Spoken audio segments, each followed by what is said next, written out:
১৯৭৪ সালের দুর্ভিক্ষ বাংলাদেশের ইতিহাসের একটি ভয়াবহ ঘটনা, যা মার্চ থেকে ডিসেম্বর পর্যন্ত চলেছিল এবং সরকারি অব্যবস্থাপনা, বন্যা, খাদ্যশস্য পাচার, উচ্চ মূল্যস্ফীতি ও আন্তর্জাতিক সহায়তার অভাবে ঘটেছিল, যেখানে সরকারি হিসেবে প্রায় ২৭,০০০ এবং বেসরকারি হিসাবে লক্ষাধিক মানুষের মৃত্যু হয়।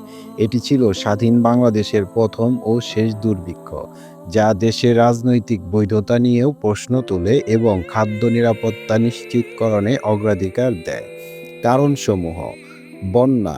ব্রহ্মপুত্র নদে ভয়াবহ বন্যা ফসল নষ্ট করে, যা খাদ্য সংকট বাড়ায়। সরকারি অব্যবস্থাপনা ও দুর্নীতি।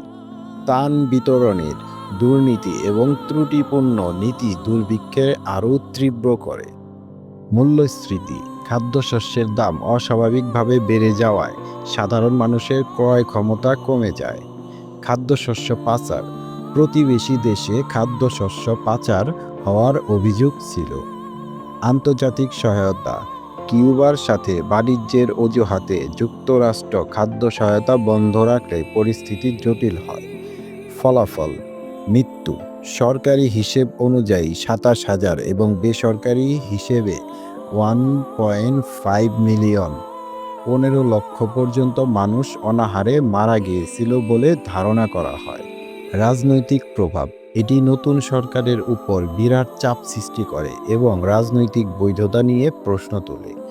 সংক্ষেপে, ১৯৭৪ সালের দুর্ভিক্ষ ছিল বন্যা, খাদ্য সংকট, অব্যবস্থাপনা ও দুর্নীতির এক সম্মিলিত ফল, যা লক্ষ লক্ষ মানুষের জীবন কেড়ে নেয় এবং একটি গুরুত্বপূর্ণ রাজনৈতিক শিক্ষা দিয়ে যায়, যেমনটি প্রথম আলো এবং উইকিপিডিয়াতে উল্লেখ করা হয়েছে।